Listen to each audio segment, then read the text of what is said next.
polimer akseptlar asosidagi quyosh elementlarini spektroskopiyasi. Demak, hozirgi kunda quyosh elementlari 3-o'rlarda bo'lgan pervastiv quyosh elementlari va polimer quyosh elementlari ustida katta tadqiqotlar olib borilyapti. Chunki ularda afzalligi shundaki, birinchidan xona temperaturasida bemalol tayyorlash mumkin. Va ishlab chiqarish usuli har xil. Masalan, hozir laboratoriya sharoitida spin coating usulida aylantirib yoyib qatlam qilib hosil qilish mumkin. Keyinchalik agar ishlab chiqarishlarda masalan lead coating yoki printer usulida o'shalarda keng miqyosda ishlab chiqarish mumkin. Kremniga o'xshab vakuumda yoki 2000 gradus, 1000 gradusda o'ta toza bo'lishi ham shart emas. Lekin va tabiatda juda perovskitlar va polimerlar tabiatda juda keng tarqalgan. Ular turlari juda ko'p. Masalan, 2005-yilgi ma'lumotga qarasak, polimerlar nomi 85 mingtasi qayd qilingan. Videolarni 20 yil o'tgan bo'lsa, qancha bo'lsa bilmayman. Bular endi biz bugungisi endi polimer quyosh elementlari deyiladi. Endi ko'pchilik organik quyosh elementlari deyiladi. Umumiy ma'noda perovskit polimerlar. Bularning asosiy hozirgi kunda muammolari endi shu juda yupqa bo'lsa, energiya o'zgartirish samaradorligi juda yaxshi bo'ladi. Lekin juda yupqa bo'lgan bilan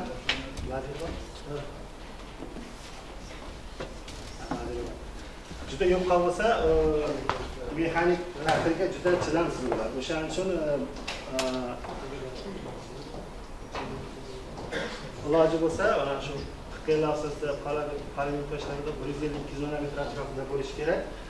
Lekin shu boshlang'ich davrlarda tadqiqotlarda masalan 60-80 nanometrda yaxshi bo'lsa, energiya o'zgarish samaradorligi qalinligini oshirsa kamayib ketgan. Shu muammoni yechishga hal qilishgan birinchi navbatda. Bu ya'ni kremlardan farqli ravishda polimerlarda quyosh nuri o'tgandan keyin o'sha faol qatlam deyiladi, o'sha ekston hosil bo'ladi. Kremlarda unaqa emas. Kremlarda bilasizlar, qor elektron deyiladi. Ekston birga hosil bo'ladi. Ekston bu polimerlarda kovak bilan elektron birlashgan. U ajralmaydi. Bog'lanish energiyasi boshqa bor. Ekstonlar hosil bo'ladi, mana endi ko'rsatilgan. Hosil bo'lgandan keyin bular donor polimer fazasiga diffuziya qilib boradi. Mana shu chegarada ikkiga ajraladi. Kovak yoqqa ketadi, elektron ketadi va shu hisobiga elektron hosil. Ya'ni bularning yashash davri, ya'ni bosib o'tish masofasi 10 nanometr maksimum. O'shaning uchun juda qalin bo'lsa yetib borishi qiyin bo'ladi va aqlga muammo bo'ladi. Keyingisi, demak, polimerlar yorug'lik yutilish koeffitsiyenti juda past bo'lgan birinchi navbatda.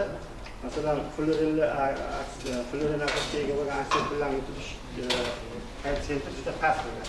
Va donorligi juda yuqori bo'lgan bilan ikkalasi aralashgandan keyin yutilish koeffitsiyenti pasayib ketib, samaradorligi pasayib kelgan va shuning uchun olimlar fluorinli akseptorlarni voz kechib, fluorinsiz polimer akseptorlarni maqsadli sintez qilish orqali polimer quyosh elementlarini samaradorligini oshirishga harakat qilgan. Ikkinchi muammo, masalan, o'sha polimer quyosh elementlarida ushlanish oshsa, fotovoltaik parametrlar tok kuchi kamayib ketishi ehtimollari.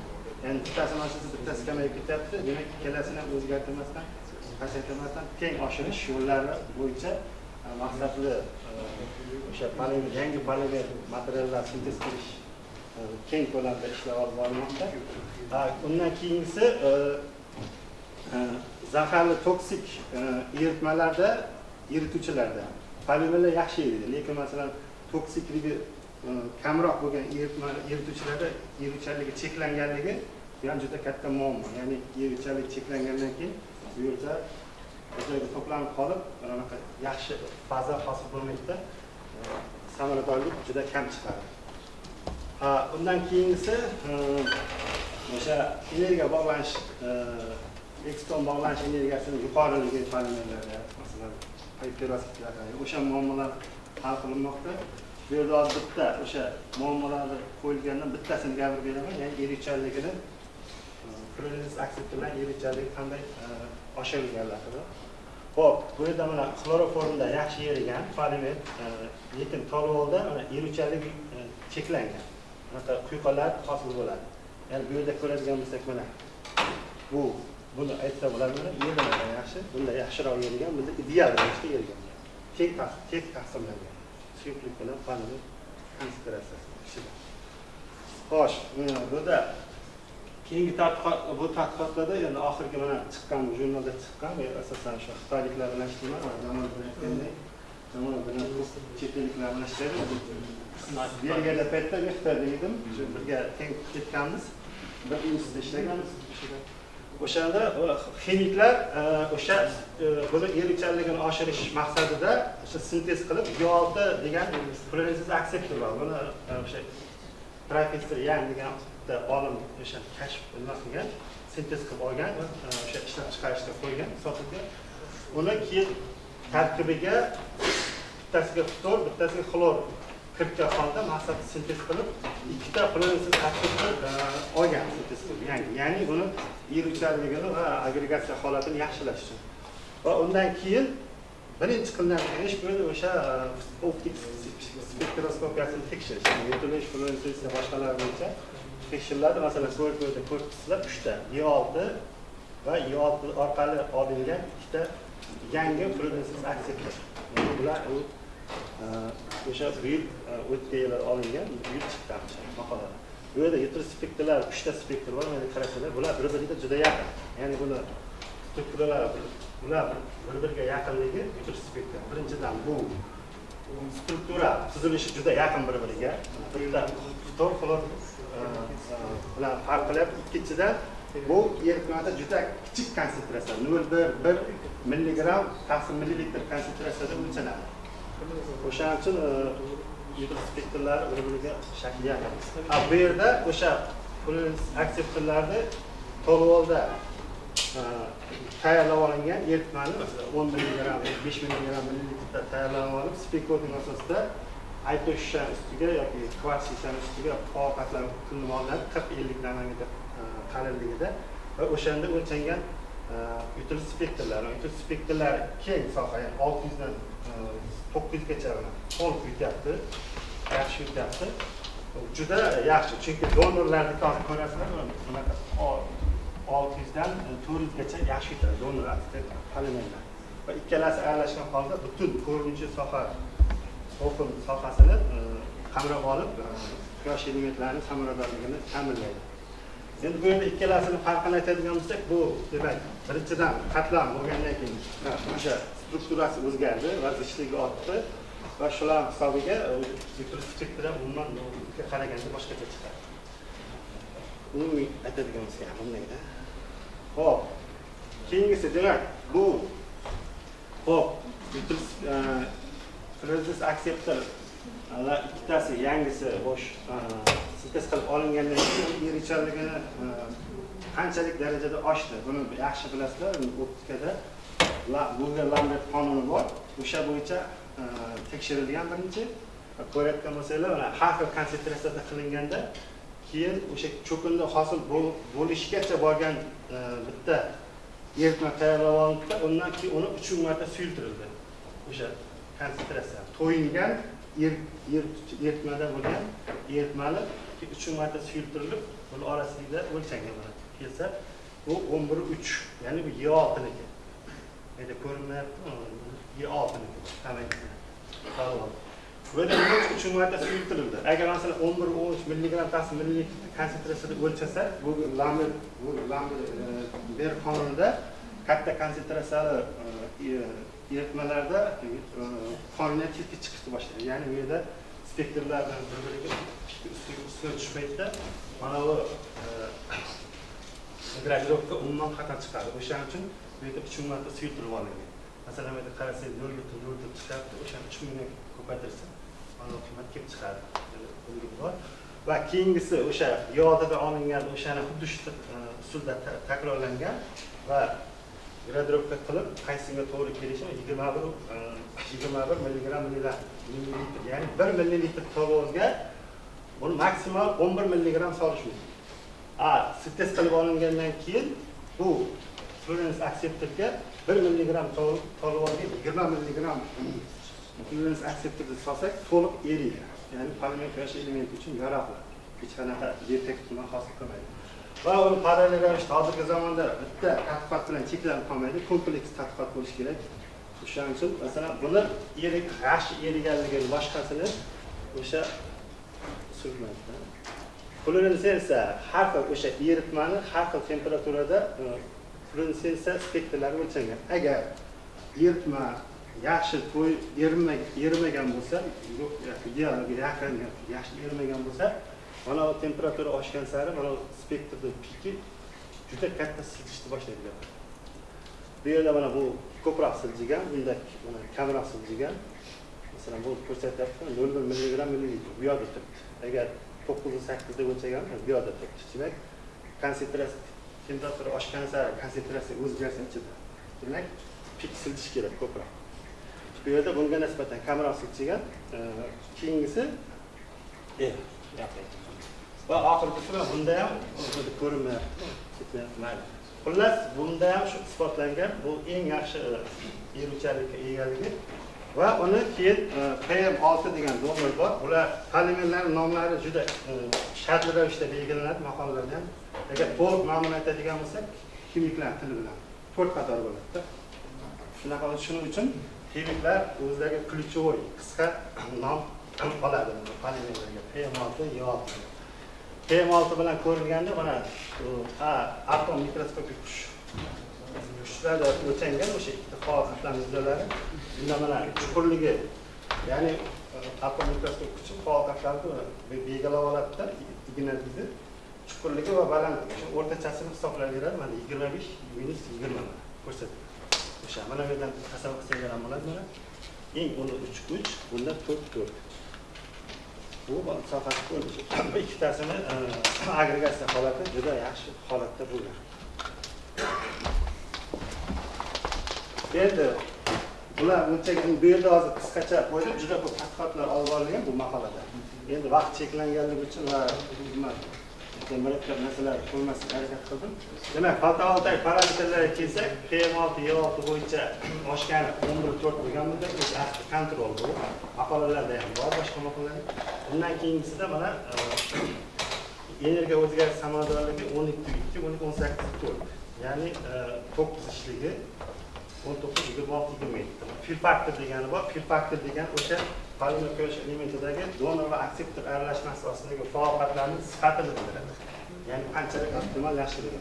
Demak, fill factor ham bu yerda oshgan, ya'ni ikkalasi aralashmasi yaxshi.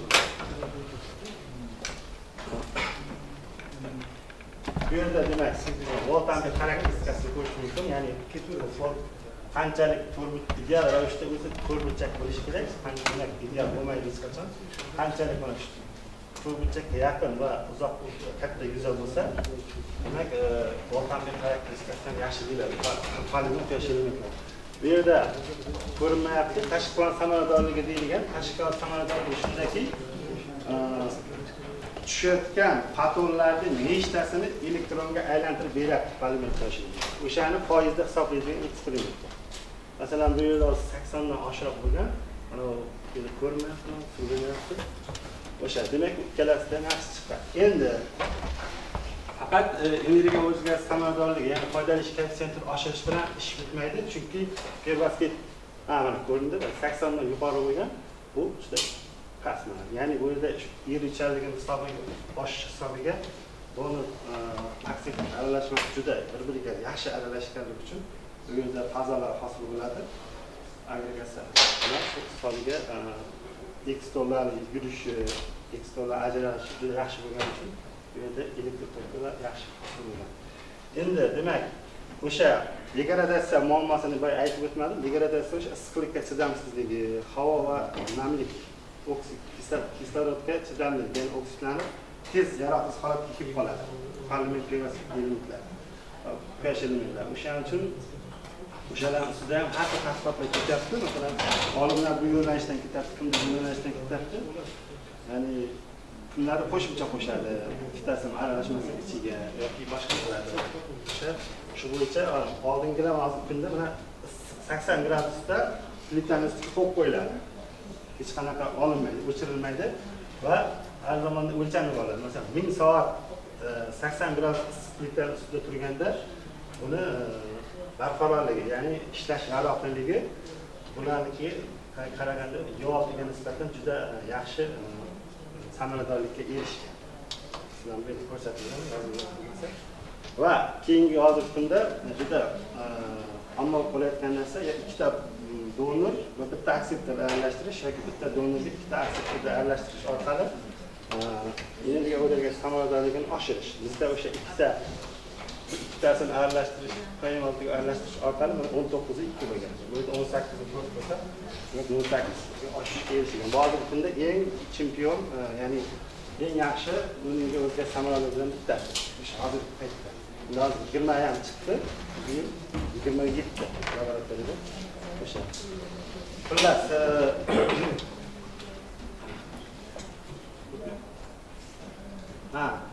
xulosalar qilingan ishlardan xulosa qiladigan bo'lsak, demak o'sha ftor va xlor qilingan yangi fluence akseptor olingan o'sha akseptorlarda eruvchanlik 2 marta oshirildi, eruvchanlik darajasi va foydali koeffitsient, ya'ni energiya o'zgarish samaradorligi 1,6 marta oshirishga erishilgan va ikkalasini donorga ikkita akseptor aralashtirish oqibati natijasida 19.2 ga oshirishga mumkinligi ko'rsatilgan va eng ahamiyatli joyi, ya'ni polimer quyoshlikda issiqlikka va yorug'likka chidamliligi 1,5 marta oshirishga erishilgan. Hozirgi kunda laboratoriya sharoitida shunaqa boshlang'ich juda katta dunyo bo'yicha tadqiqotlar olib borilmoqda.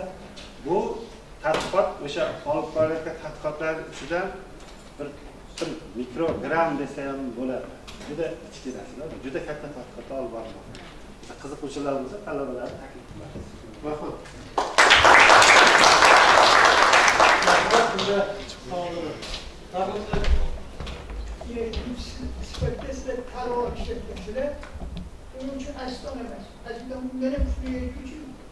Yo'q. Aseton juda aniqda u. Toksik, juda ham. Tolorganslar. Ikkalasi ham toksik, lekin imkon qadar masalan tabiatga chiqqandan keyin uni baribir o'sha erituvchilar qoladi tarkibida, faol masalan, o'shaning uchun imkon qadar galagensiz deyiladi, kimiklar so'zlashadi. Tarkibida xlor bo'lmagan erituvchilardan foydalanishga harakat qiladi. Lekin asetonda balki biz qo'llab ko'rmaganmiz, asosan xloroforum, dixlorobenzol ishlatiladi. Endi hozirgi kunda oxirgi 10 yillikda, 5 yillikda tolorga o'tadi hamma. O'sha polimerlar shu aseton ko'rasizlar. Balki ular yaxshi. Lekin sonli. Endi fotonlar elektronlarga aylanadi. Qanday aylanadi? Foton elektronda to'g'ri ish. Ya to'g'ri. To'g'ri eshitgansiz. Noto'g'ri emas. Hozir. Mana bu yerda polimer quyoshlik strukturasi va o'rtada faol qatlam bor-da. Bitta donor, bitta akseptor. Polimer ikkalasi ham, ikkalasi eritma aralashtiradi bitta idishda. Va qatlam hosil qiladi. O'shani yorug'ini yutgandan keyin, o'sha mana bu yerdan yutadi. Yutgandan keyin ekston hosil bo'ladi. Polimerda shunaqa. Ekston hosil bo'ladida, ekston degani elektron va kvarkni bir-biriga bog'langan deydi. Va o'sha mana bu masalan, mana ko'k sohalar donor bo'lsa, qizil sohalar akseptor bo'ladi. Biz real ravishda shunaqa bo'lish kerak. Ideal ravishda boshqacha bo'ladi. Va masalan, bu yerda hosil bo'lsa, bular chegaraga kelish kerak. Qizil chegaraga keladi-da, bu elektron bu yoqqa ketadi-da, mana yerga kelish kerak. Bu ekston kvark hosil bo'lib, bu yoqqa ketish kerak. Yo'l yo'q bo'lsa, tamom. Yerga shu o'tishani jumlasiga o'tishidi. Ha, shunaqa. Kremliydan juda katta farq qiladi. O'sha kremliydan boshqacha bo'lsa, juda katta muammo bo'ladi tushuntirish kremliychilarga. Ularda bir tekis ketadi-da kremliy, mana. Polimerlarda sakraydi. Zarralar. Iloji, chunki unda bir xil tekis bo'ladi. Ularga shu kaltak soha kattaroq bo'lsa, ma'qul bo'ladi. Qancha ekan ular? Ferma zonasi. Keldi. Ferma zonasi qancha o'tdi? Ha, taxlaygan sohasi? Ha. Bir-bir. Har xil, juda har xil. Bir xil emas. Kremliy o'xshab bir xil emas, juda katta farq. Yetadi. Rahmat.